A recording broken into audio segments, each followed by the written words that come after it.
Nos últimos anos, plataformas como o TikTok e o Instagram definitivamente passaram a fazer parte do dia da maioria das pessoas. E não é nenhuma novidade que a relação que a gente estabelece com essas plataformas, com as redes sociais, não é das mais saudáveis, para não dizer nem um pouco saudável. Recentemente eu tenho visto as pessoas começando a questionar cada vez mais o espaço que a gente deu para essas plataformas na nossa vida. Isso me faz questionar: será que estamos presenciando o início do fim das redes sociais? Sejam muito bem-vindos ao meu canal. Meu nome é Larissa, eu sou médica e aqui a gente fala sobre saúde mental, hábitos, produtividade. Então, se tu gosta desse tipo de assunto, já deixa um like e se inscreve para acompanhar os próximos vídeos. As pessoas passam em média 2 horas e meia por dia rolando o feed das redes sociais. Isso acumula ao final de um ano, 38 dias, mais de um mês, praticamente só mexendo no celular. E eu tenho certeza que as pessoas nem se divertem mais com isso. A maior parte do tempo que a gente passa ali é sem nem perceber, sem ter intenção nenhuma, e a gente termina aquela atividade sentindo que teve a vida sugada. E é basicamente isso que acontece. No início, as redes sociais tinham a proposta de conectar as pessoas, fazer a gente saber o que está acontecendo com alguém lá longe, ter atualizações meio que em tempo real da vida das outras pessoas. E hoje elas ocupam um espaço muito maior do que isso. É entretenimento, é informação, comunicação, compras, documento, resolução de burocracias. Tudo a gente faz pelo celular, pela internet, pelas redes sociais. E com isso, a nossa atenção se tornou uma moeda de troca. Eu sinto, pelo menos, que quando eu tô mexendo nas redes sociais, parece que o tempo inteiro alguém tá tentando me vender alguma coisa. É como se fosse aquele vendedor que bate de porta em porta e que nunca desiste de bater na nossa porta, não importa quantas vezes a gente diga que não quer. Com essa onda forte do nicho de wellness, de bem-estar, saúde, atividade física, teve um aumento do interesse muito grande desde a pandemia, eu vejo que as pessoas já começaram a questionar o tempo que a gente passa no celular como sendo um problema. E isso se intensificou ainda mais quando a gente teve alguns problemas com o banimento de aplicativos como TikTok, Twitter, em que foi o momento em que algumas pessoas perceberam que eram viciadas nesses aplicativos e não conseguiriam ficar sem. Se a gente for parar para analisar como que funciona um algoritmo que nos entrega conteúdos aleatórios que a gente não sabe qual vai ser o próximo, é o mesmo formato como funcionam roletas, aqueles jogos de cassino. A gente aperta e daí vai girando uns desenhos, sabe? Se cair 3 vezes o mesmo desenho, tu ganha um prêmio, ganha muito dinheiro. 99% das vezes não vai cair o desenho certo, mas é essa possibilidade de em algum momento vir alguma coisa muito incrível que faz com que tu fique jogando, jogando, jogando. Esse mecanismo de vício das apostas e dos cassinos é muito conhecido. E o vício nas redes sociais, por mais que muitas pessoas digam que eu nunca vi ninguém batendo na mãe e vendendo coisas da casa para mexer no celular, para justificar que talvez não seria considerado um vício, só porque não é da mesma forma que uma pessoa viciada em substância química agiria, não deixa de ser uma forma de dependência. O algoritmo, ele usa essa mesma lógica, essa mesma estratégia. Porque 90% das vezes, né, sendo bem otimista, os vídeos que aparecem ali até podem te fazer dar uma risada, podem te fazer achar, que legal. Mas no fundo, eles não têm nenhum valor para ti a longo prazo. E tu sabe disso. Mas tu sabe que existe uma chance de o próximo vídeo ser incrível, ser uma coisa extremamente emocionante, ser algo que tu precisava muito ver, ou uma coisa que vai te inspirar demais. Então, por causa dessa possibilidade de talvez um dos vídeos, um dos próximos vídeos, ser incrível, a gente continua ali sem conseguir sair desse ciclo. E não são poucos os estudos que mostram já o tanto que o uso excessivo das redes sociais piora a saúde mental de quem já tem problemas e cria problemas cada vez maiores para quem nem tinha tendência a ter algum problema de saúde mental. Os algoritmos passaram a definir as nossas tendências de consumo, de interesses. Esses dias eu me peguei olhando o Pinterest com o pensamento: deixa eu ver aqui o que eu tô precisando. E eu me dei conta assim, cara, como assim? Como assim eu vou olhar no aplicativo se tem alguma coisa ali que me chama a atenção ao ponto de eu dizer, nossa, preciso disso?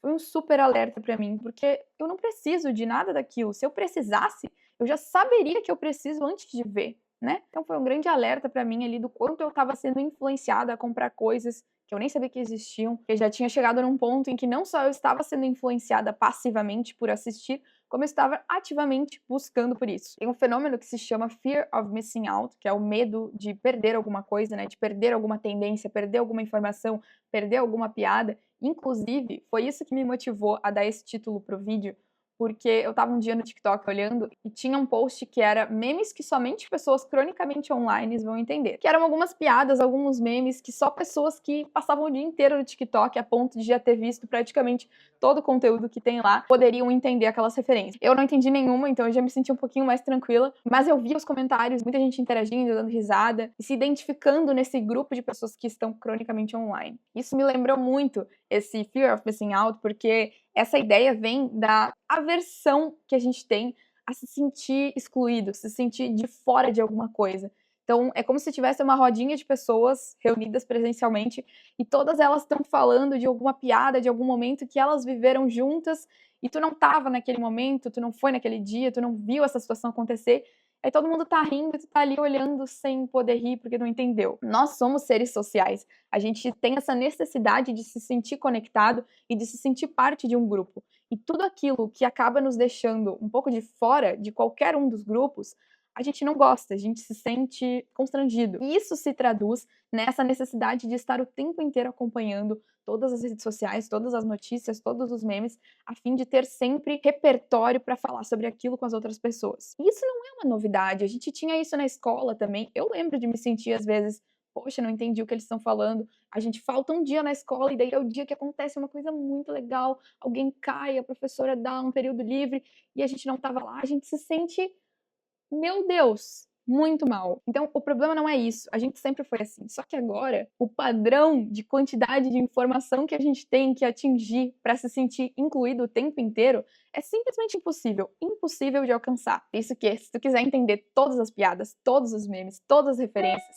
saber sobre todas as notícias, tu pode tentar 24 horas por dia, todos os dias, e ainda assim não vai ser suficiente. Essa romantização do fato de estar cronicamente online tem um efeito colateral que alimenta essa cadeia tão viciosa, que é o desaparecimento dos chamados terceiros lugares. Terceiro lugar é o termo que a gente usa para designar os lugares, ambientes em que a gente vai para simplesmente socializar. Chamado de terceiro lugar porque o primeiro lugar seria a nossa casa, o segundo lugar o nosso trabalho, e normalmente a gente sempre tem um terceiro lugar que a gente usa para o nosso tempo livre. Para muitas pessoas esse lugar é a igreja, pode ser o bar, algum esporte, um parque que tu vai para fazer alguma coisa que não seja ficar em casa ou trabalhar. A gente tem visto uma redução muito intensa na cultura de ir a festas e bares, livrarias fechando, parques sendo cada vez menos frequentados. Então, justamente por essa romantização do fato de que é muito legal ficar em casa, rotting in bed, que é uma expressão que tem se usado muito no TikTok, como se fosse confortável, agradável, bonitinho, aesthetic, ficar o dia inteiro na cama com o computador, o iPad, o celular e um monte de snacks. Nossa, esse é o meu sonho, esse é meu dia ideal. Com a possibilidade de fazer absolutamente tudo online, as pessoas começaram a optar por fazer isso. Esses dias eu e meu noivo fomos almoçar numa cidade vizinha aqui, junto com os amigos. Depois do almoço, a gente decidiu ir no shopping, porque estava muito quente e não tinha muitas outras atividades para fazer na cidade. E o shopping estava lotado, com a maioria das pessoas sentadas naqueles corredores de shopping, mexendo no TikTok, no Facebook ou no Instagram. E eu hoje, na minha bolha, vejo já um aumento dessa demanda por fazer coisas fora de casa, ao ar livre, retomar essa cultura de ir para outros ambientes, mas eu sei que isso ainda é muito incipiente, a maioria das pessoas ainda não resgatou isso. Além de todas essas questões de prejudicar nossa saúde mental, nossa saúde física, porque prejudica o nosso sono, nos torna mais propensos a ficar em casa sem fazer atividade, tem ainda um outro aspecto social que eu achei muito interessante. Esses dias eu vi uma notícia de que agora a moda entre os bilionários é se hospedar em resorts em que a proposta é ficar sem celular. Então o lugar não tem sinal, ou eles trancam os celulares em algum lugar e a pessoa fica lá aqueles X dias sem contato com o mundo externo. Isso me fez pensar sobre o quanto a internet hoje ela é praticamente um meio de aquisição de clientes. Se tu abrir teu Instagram, teu Pinterest, teu TikTok, vai ter sempre ou um anúncio ou uma publicidade no meio daquele conteúdo. Sempre tem alguém querendo te vender alguma coisa, nem que seja apenas a imagem da própria pessoa. E é uma forma de aquisição de clientes que cresceu tanto que é basicamente a maior hoje em dia e só pode se dar ao luxo de não estar na internet quem já está com a vida resolvida. E hoje, como absolutamente todo mundo tem acesso, já não é mais uma coisa exclusiva, a exclusividade é tu ter o privilégio de poder não estar nas redes sociais, de forma que estar offline é um novo artigo de luxo. Pensando sobre tudo isso, refletindo com o meu próprio comportamento, Eu cheguei à conclusão que o que pra mim era o maior problema era o Instagram e o TikTok, que eram as redes sociais que eu acabava utilizando bastante. Optei por excluir os 2 aplicativos. Eu ainda tenho a conta, meu perfil, tudo certinho, mas eu excluí o aplicativo pra criar essa barreira física pra eu não mexer nos aplicativos. Já faz alguns dias que eu tô completamente sem mexer nos aplicativos e o meu tempo de tela já diminuiu em mais de 60%. Eu uso ainda bastante o celular para gravar, para trabalho, para me comunicar, e mesmo assim meu tempo de tela reduziu mais da metade. Com o YouTube eu já sinto que eu tenho uma relação um pouco mais tranquila. Eu sinto que o que eu venho para assistir aqui, como são conteúdos mais longos, geralmente são coisas que eu mesma busquei, eu quero ver aquilo. Diferente das outras redes em que eu sentia que eu era atropelada por conteúdos em que eu não tinha o menor interesse. Pensando em tudo isso, fica evidente que realmente o minimalismo digital acaba sendo um privilégio e um novo símbolo de saúde. Mas eu não acho que isso deva ser uma coisa reservada apenas a quem é milionário, bilionário e pode não vender por aqui. Mesmo que tu tenha que trabalhar pela internet, assim como eu faço também, isso não significa que a gente tem que ser refém dessa necessidade. Eu escrevi para esse vídeo com a intenção de fazer uma intervenção na minha própria vida e de repente inspirar vocês a também fazerem isso, porque o primeiro passo para mudar alguma coisa que não tá legal é entender e admitir que realmente não tá legal. Eu cheguei a essa conclusão na minha vida e acredito que muitos de vocês também podem já ter pensado isso em algum momento. Se não pensaram, esse vídeo é uma oportunidade para refletir de repente um pouquinho sobre isso. E o segundo passo é substituir essa atividade que a gente quer parar de fazer por uma outra atividade. E isso não é uma tarefa nem um pouco fácil, até porque tem uma frase do Warren Buffett que diz que as correntes de um hábito são muito leves para serem sentidas até que sejam muito fortes para serem quebradas. E isso pro lado bom e pro lado ruim. Então, um hábito bom, no começo tu nem sente que ele já faz parte da tua vida, até que simplesmente chega um dia em que tu percebe que tu não vive mais sem aquilo. Da mesma forma, um hábito ruim, no começo não parece que é um problema tão grande, até que um dia banem o TikTok e tu surta porque não pode mexer no aplicativo e nem sabia que tinha esse problema. Eu quero compartilhar com vocês então a minha busca por substituir esse hábito de mexer no celular por hobbies que eu considero que vão agregar um pouquinho mais na minha vida. Então eu quero convidar vocês a se juntarem a mim nessa busca. Vou compartilhar como é que tá sendo, o que que eu tô fazendo no lugar, quais as minhas dificuldades, o que que tá dando certo, o que que não tá. Então vamos lá.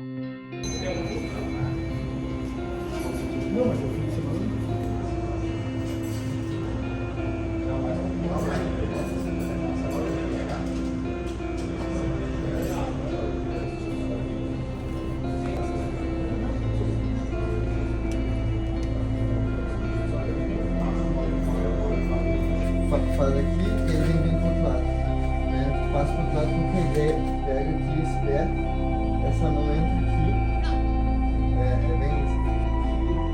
Faz dela aqui, quando ela vem dar um passo pra trás, eu digo.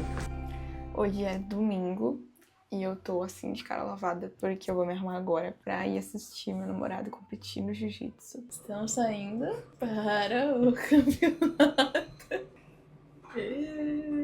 A gente vai lutar hoje Copa Gaúcha, né?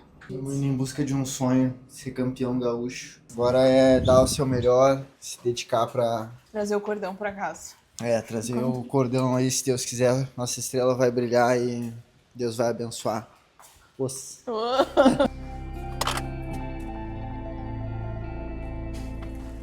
Chove em Porto Alegre e nós estamos indo lá.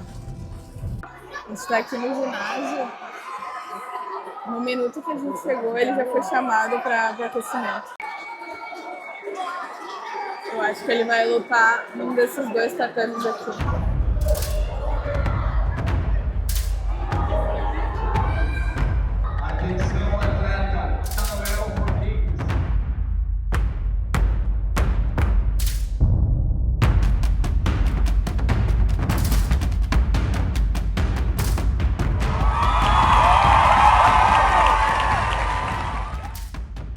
Aí galera, estamos aqui com o campeão da Copa Gaúcha de Jiu-Jitsu 2025, categoria faixa azul, peso leve.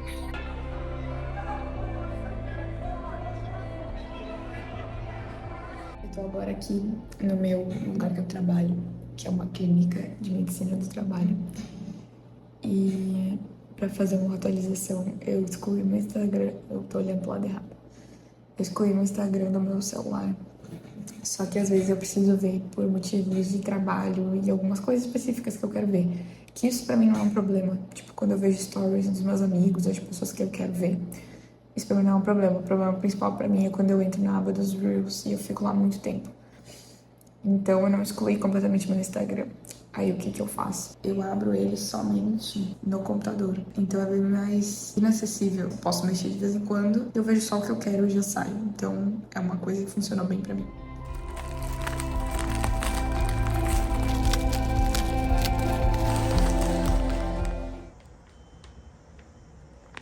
Não acredito.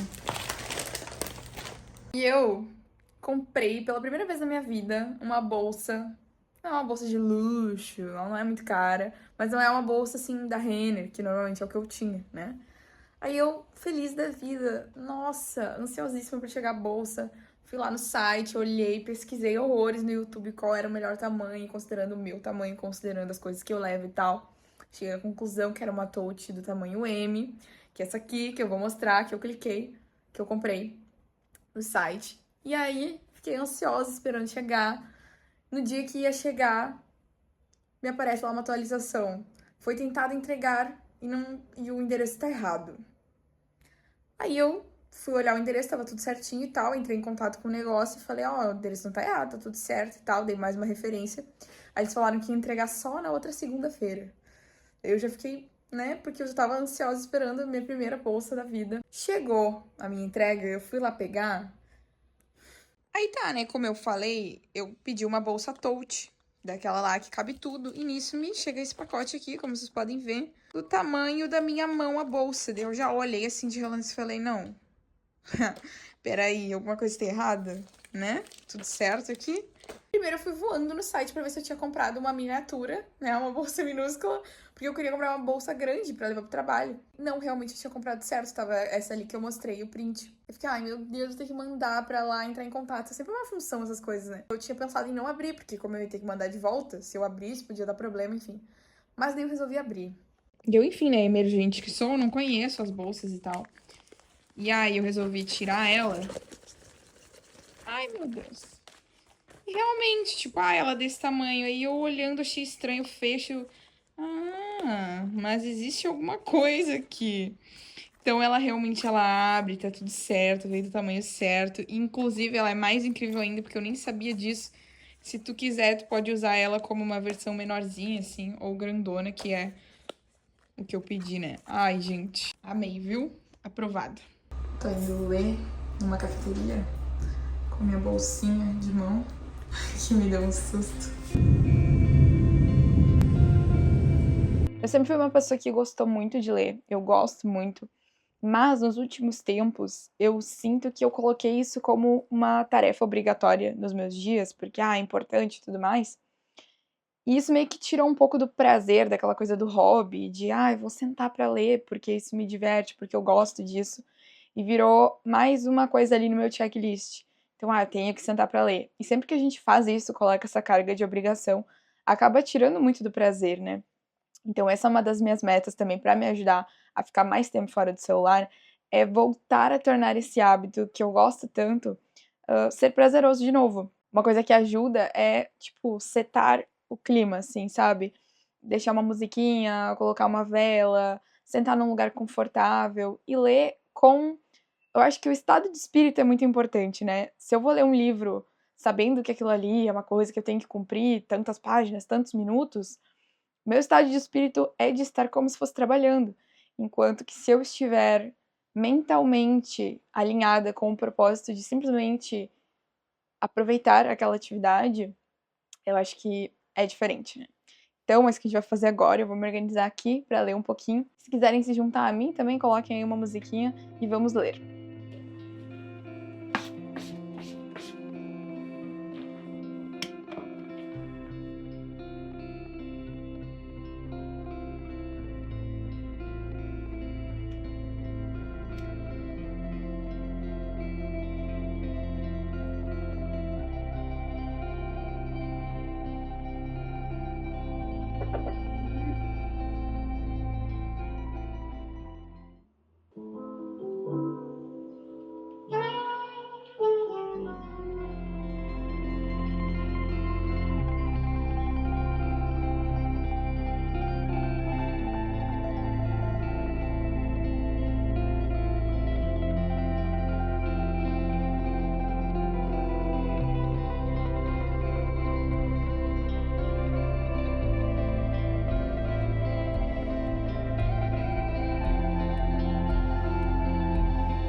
Eu tô lendo agora o livro Conde de Monte Cristo. É um clássico da literatura. Eu ganhei de aniversário do meu noivo no ano passado, eu acho. Nunca tive ele na minha lista, assim. Mas como eu ganhei e eu tava numa vibe de ler todos os clássicos, eu comecei a ler faz alguns 2, 3 meses, mais ou menos. Uns 10 meses, eu acho. Tô na página 769 agora, ele tem 1.200 e 1.290. E eu, desde o começo, assim, da primeira página, do primeiro capítulo, eu me apaixonei pela história. É muito divertida, é muito dinâmica, muita coisa acontece. Muito legal, muito bem escrito. E uma coisa que eu comecei a perceber ali depois das páginas 100, cento e poucos, é que esse personagem, o Conde de Monte Cristo, ele é uma representação do poder. Então, eu já li aquele livro As 48 Leis do Poder, que é um livro meio, não de coach, mas é um livro meio de, tipo, desenvolvimento pessoal, persuasão, enfim. E esse personagem, ele é a personificação do poder. E é muito engraçado porque ele segue todas essas 48 leis do poder, mas é óbvio que, né, esse livro que quer explicar como ser uma pessoa poderosa e influenciadora, toma como base não só pessoas que realmente, né, são assim, mas também personagens da literatura, né? Isso aqui é muito mais antigo. E é muito interessante porque a gente pode aprender lendo o livro 48 Leis do Poder, que é, tipo assim, literariamente falando, pobre. Não dá pra falar isso, né? Com todo respeito ao autor. Mas enfim, não é um livro de literatura, aquela coisa, né? Ou a gente pode aprender com uma história que faz com que fique muito gravado na mente, assim. Então, muitas das leis são comportamentos característicos do Conde ao longo das histórias e que pra mim ficaram muito claros agora, porque eu só lembro de como ele agia e eu lembro como se deve agir quando tu quer demonstrar poder. Não que eu quero fazer isso, mas muito interessante o quanto que é diferente aprender com literatura. Muito legal.